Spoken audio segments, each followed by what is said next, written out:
पहिली गोष्ट मला तुम्ही सांगा, कोणी कोणी कुठे कुठे फॉर्म टाकले? SRPFला, जेल पोलीसला, बॅट्समनला, जिल्हा पोलीसला, रेल्वेला, कोणी कोणी कुठं फॉर्म टाकले मला नक्की कमेंट बॉक्स मध्ये सांगा. सगळ्या महाराष्ट्रातल्या पोरांना कळत बाबा कुठं किती किती किती फॉर्म आले. आणि कोणी आता रिसेंटली कोणी फॉर्म भरला असतं तर त्याचा मुंबई पोलीसचा टोकन क्रमांक सांगा, किंवा नागपूरचा, किंवा औरंगाबादचा, किंवा काय अजून XYZ कोणत्या जिल्ह्यात असेल तर शेवटचा टोकन नंबर कोणी कालच्याला भरलाय, परवा दिवशी भरला, तर टोकन नंबर मला पहिल्यांदा कमेंट बॉक्स मध्ये सांगा. तर जय महाराष्ट्र मित्रांनो, आजचा व्हिडिओ काय तुम्हाला माहिती आहे की पहिल्यांदा आपल्याला आपण आता भरती नाही झाली तर 3 टाइम वर्कआउट करायचा का नाही, 3 वर्कआउट केल्यावर फायदे काय, नुकसान काय, याच्याबद्दलचा व्हिडिओ आहे. आणि की आता भरती सुटल्यावर भरपूर जण सकाळ दुपार संध्याकाळ भाऊ हा बादशाह डॉन आहे, डॉन आला डॉन म्हणजे 3 टाइम वर्कआउट करतात म्हणा. 50 पैकी 50 मार्क टाकणार, पण ते लेखी पण लक्ष द्यायला लागतं आप्पा. तर मग लेखी नाही काय नाही, नुसता ग्राउंड मार्च आउट ऑफ. आपण ते 3 मिनिटे तू 1600 मीटर खातो रोज 5-5, 10-10 किलोमीटर पळून एका स्पीडने तू 1600 मीटर टाइम येऊ शकतो, 5-10, 5-30 पर्यंत येऊ शकतो. पण बाकीच्या इव्हेंटचं काय करणार तू पोऱ्या? बाकीचा 100 मीटर ताकदीचा गेम, गोळा फेके ताकदीचा टेक्निकचा विषय, ते कुठून शिकणार? त्याला भाऊ टेक्निक आणि ताकद लागते, ते ताकद कुठून निर्माण करणार? रोज 5-5, 10-10 किलोमीटर पळून सकाळ दुपार संध्याकाळ नुसता 5-5 किलोमीटर पळतोय, पण आपल्या मसल डाऊन होते. हे कसे मसल? हे व्यायाम करून बांधतात. आणि ते ताकद 100 मीटरचा माझा व्हिडिओ बघितला, मी कोपऱ्याला टाकून देतो 100 मीटरचा व्हिडिओ, तर बघा टाकते आपण 100 मीटरचा व्हिडिओ. पूर्ण हँडस्विंग वर नेतो का नाही, हँडस्विंग करण्यासाठी ताकद पाहिजे, ताकद बॉडीमध्ये. जर तुमच्या ताकद नसेल तर बॉडी चालणारच. 1 मिनिट, गॉगल कसा आहे सांगा मला पहिल्यांदा कमेंट मध्ये नक्की सांगा बरं का, कारण की गॉगलला खर्च गेलाय मी आत्ताच, ऑनलाईन मागवलाय, 1200 रुपयाचा गॉगल आहे. तो विषय वेगळा, आता तो विषय वेगळा. तर 3 टाइम वर्कआउट करायचा ना, मेन मुद्द्याकडे वळू आपण. पोर काय करतात, सकाळ दुपार संध्याकाळ वर्कआउट करून ना काय होतं, त्यांच्या बॉडीची झीज होती. आता त्यांचा काय इंटरनॅशनल लेवलचा डाएट नाही की रोज बाबा त्यांना 3 टाइम ज्यूस आहे, 3 टाइम मटन, चिकन, मोकार, प्रोटीन, फिटन, आराम, नुसता आराम. आणि नुसता वर्कआउट केलं की आराम करतो, वर्कआउट केलं की आराम करतोय, असं आहे का? आपल्याला कातो अभ्यास बी करायचा आहे, कुठं घरी असं काम करायचं का, त्यांच्या शिव्या खायच्यात आपल्याला. खायला काय कालवण भाकरी भेटणार आहे आपल्याला, काय मटणं भेटणार नाही खायला. काय म्हणायचं का तुमच्या घरी रोज मटण आहे खायला? मटण असेल तर सांगा मला, मटन, चिकन, रोज अंडी गावरान कोंबडी का आपली मुंडक पेरगाळले की लगेच शिजावली. तसं नाही आपल्या घरी. आपल्या घरी फक्त कालवण भाकरी, काय असेल की शेवगा, दोडका, पिडका, कारलं फिरलं काय असेल ते गप खायचं, गप वर्कआउट करायचं सकाळी एक टाइम.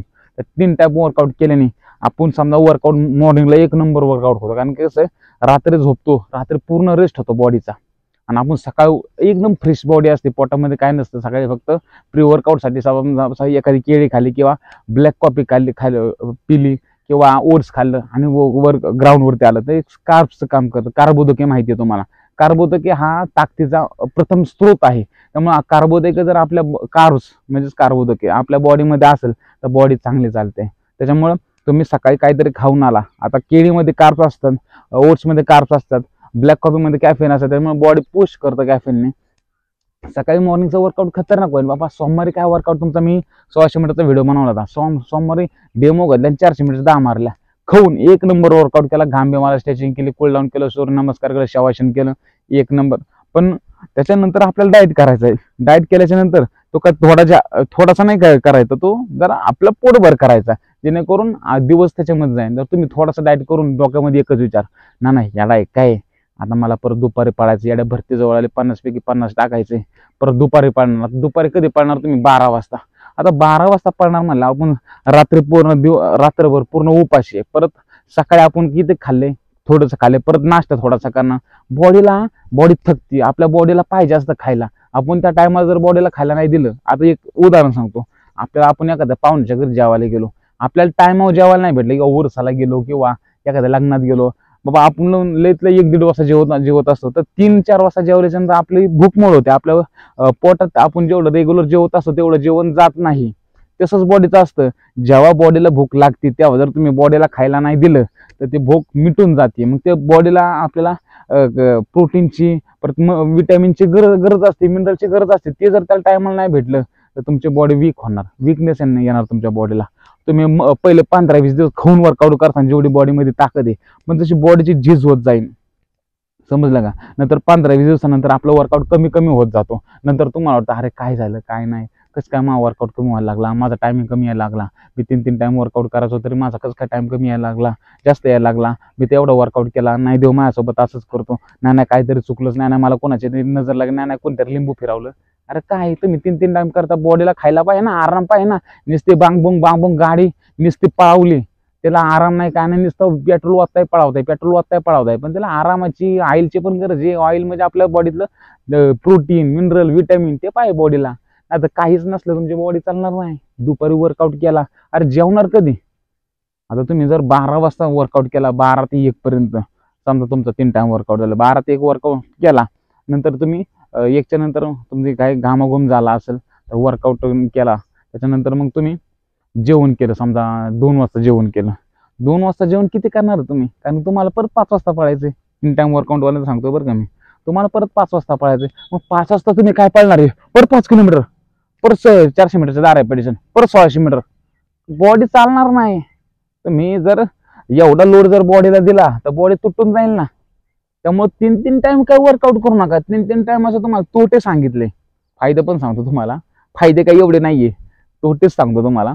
एवढे काही 3 टाइम परत तुम्ही समजा 5 वाजता परत 400 मीटरच्या दार लावल्या, बाळा तो 3-4 दिवसच टिकसान ग्राउंडवरती, नंतर आजारी पडसान, नाही तर इंजुरी मध्ये जासाल. ते ना भरती 2 भारतात जातात तरी तुम्ही इंजुरीतून बाहेर नाही यायचा. त्याच्यामुळे 3 टाइम का वर्कआउट करू नका. तुम्ही सायंटिफिकली विचार करा की आपल्या बॉडीला खायला काय लागतंय, आपल्या बॉडीला रेस्ट किती आहे, आपल्या बॉडीमध्ये पाणी आहे का तेवढं, आपण आराम दिलाय तेवढी बॉडी चालणार आहे का? नंतर तुम्ही जर विदाऊट रेस्ट जर तुम्ही वर्कआउट करत असताल, तुमची बॉडी खूप थोडे दिवस चालणार, त्याच्यानंतर बॉडी चालणार नाही. हे समजतंय का तुम्हाला? आता हे झालं 3 टाइम वर्कआउट करणारांचं. आता 2 टाइम वर्कआउट करणाऱ्यांनी काय करायचं? तर तुम्ही समजा मॉर्निंग, सोमवारचं सांगतो तुम्हाला, सोमवार डेमो घेतला तुमचा 1600 मीटर, मस्त टाइम बाबा, 5:30 आला, 5:40 आला, आणि परत तुम्ही 400 मीटरच्या 10 रॅपिटेशन मारल्या, 1 नंबर वर्कआउट झाला. स्ट्रेचिंग केली, शवासन केलं, सूर्यनमस्कार केलं, मस्त डाएट केला घरी गेल्याच्या नंतर दिवसभर. मग परत अभ्यासाला लागला 100% झोप येते. कोणाला झोप येते ते मला कमेंट बॉक्समध्ये सांगा. मग त्याच्यावर करायचं काय? तर काय करायचं, झोप आली की ताडकन पुस्तक बाजूला ठेवायचं, लगेच आडवं पडायचं, लॅबमध्ये असं तर लगेच झोपायचं. ती झोप मित्रांनो, परत ती झोप घेतली ना, परत दिवसभर झोप येत नाही. मी लिहून देतो तुम्हाला. आणि काय बोगस लोकांनी येत असेल तर ते काही कामाचे नाही. कारण की पहिल्यांदा जे झोप येते अभ्यास करताना, त्याच्यानंतर कधीच झोप येत नाही. आम्ही लॉ लेक्चरला असायचो, पोलीस झाल्याच्यानंतर ट्रेनिंगला, त्याच्यानंतर पण सकाळी वर्कआउट झाले की नंतर लॉ लेक्चरला बसायचं. असं नाही, एकदा झोप झाली मस्त अर्धा पाऊण तास झोपायचं. आपल्याला इथं काय कोण उठवायला नाहीये, त्यामुळे अर्धा पाऊण तास झोप घेतली की परत झोप येत नाही. झोप घेतली, दुपारी जेवण केलं मस्तपैकी, दिवसभर तुमचं डाएटचं रुटीन असेल, काय मेल असेल ते घेतलं, परत संध्याकाळी वर्कआउटला गेला, संध्याकाळी परत बाबा हेवी वर्कआउट केला, तुमची बॉडी आठवडाभर चालणार. पण 2 टाइम हेवी वर्कआउट केल्याने आपली बॉडी चालणार नाही. ते 3 टाइम वर्कआउट केला म्हणून. त्यामुळे काय कर, सकाळी जर हेवी झाला तर संध्याकाळी बाबा कमी वर्कआउट करा. बाबा फक्त वॉर्मअपचे 4-5 राऊंड मारायचे, आपलं गोळा फेकचे काहीतरी थ्रो असेल ते करायचे, आणि 100 मीटरसाठी काही 30 मीटर, 60 मीटर, 90 मीटर कोण लावून स्टाईड मारायच्या, स्टार्ट शिकायचा, स्पाईकवर कशी प्रॅक्टिस करायची त्याच्याबद्दल व्हिडिओ आपले ते तुम्ही बघायचे. आता मग उगाच सारखं 2 टाइम वर्कआउट करून का उपयोग नाही? काय रे कांगोरडे? त्याच्यामुळं आपल्याला काही असं विसरून जातं ना, असं कोण मध्ये आलं, राहू दे बोलतो तसाच मोर दे. पोरं पण म्हणते ना बाबा, ते माणूस एकदा उभं राहिलं ना, डोक्यामध्ये जेवढी माहिती तेवढी मी सापून सांगून टाकतो. तर मग संध्याकाळचा वर्कआउट कमीच करायचा. आणि तो आपल्याला एकच इव्हेंट नाही, 1600 नाही, आपल्याला 2-3 इव्हेंट आहे. त्यामुळे गोळ्याकडे पण लक्ष द्यायचं आणि आपल्या 100 मीटरकडे पण लक्ष द्यायचं. त्यामुळे 100 मीटरच्या तयारीसाठी, प्रॅक्टिससाठी आपल्याला स्पाईक वापरायचा आहे. आता पोलीस भरतीला स्पाईक वापरून देतील नाही देतील ती नंतरची गोष्ट, पण स्पाईकवरती अशी मस्त तयारी होते ना की जेणेकरून त्याचा स्पीड तर वाढतच. नंतर तिकडं विदाऊट स्पाईक पळालं, पण तिकडं भरतीला मित्रांनो शूजवरती पळू नका. आपल्या साध्या शूजवर, तुमचा कोणता असन ॲडिडासचा जरी असला तरी साध्या शूजवर पळू नका. स्पाईकवर पळून दिलं तर एकच नंबर काम. नाही तर मग विदाऊट शूज पळा. विदाऊट शूज आपल्या पायाला ग्रिप मिळते. नाही तर आपला स्टार्टला आपला साधा शूज असतो, कलेंजेस असतो, ॲडिडास, तो घसरल्याने आपला टाइम तिथं जातो. त्याच्यामुळं तुम्ही काय तिथं विदाऊट शूजच पळा, त्याच्यामुळे आपल्या पायाला ग्रिप मिळते. समजलं का? त्याच्यामुळे हे 2 टाइम वर्कआउट करणार सांगितलं. तुम्ही ह्याच्यामध्ये डाएट चांगला करा, आराम चांगला करा, मोबाईल काही जास्त यूज करू नका. ह्याच्या व्यतिरिक्त ह्या व्हिडिओमध्ये वेगळं काही नाहीये. समजलं? फक्त 3 टाइम आणि 2 टाइम वाल्याने जरा व्यवस्थित 3 टाइम काय करू नका. 2 टाइम करत असाल तर संध्याकाळी फक्त वॉर्मअप 5-6 राऊंड आणि गोळाफेकचे थ्रो आणि 100 मीटरचं काहीतरी असेल ते करायचं आणि गप तोंड बिंडून परत अभ्यासाला बसायचं. आपल्याला अभ्यास पण महत्वाचा आहे, समजलं का तुम्हाला? नाही तर नुसता ग्राउंड करतोय 50 टाकलं पण अभ्यासाला 50च पडतात. 100 लागलं चुकून एखाद्या जिल्ह्याचं 100 मेरिटचं काम होऊ शकतं, नाही लागलं 110 115 120 तर काम होणार नाही. तेव्हा अभ्यास करावा लागणार 2 टाइम. हे एक पार्ट अभ्यास आणि एक पार्ट ग्राउंडचं दोन्ही सेम पाहिजे. एक असं हे असं चालणार नाही. त्यामुळे अभ्यास करायला लागेल. काय अडचणी असेल पुढचा व्हिडिओ कशा बनवू मला नक्की कॉमेंट बॉक्समध्ये सांगा. लगेच टाका व्हिडिओ बनवून टाकतो उद्याच्या उद्या, तुम्हाला फायदा होईल. समजलं मित्रांनो?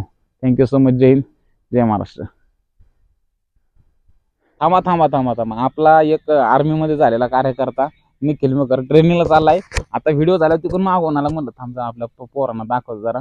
आता आर्मीला ट्रेनिंगला चालला की जरा जवळ. कुठे ट्रेनिंग सेंटर? नगरला.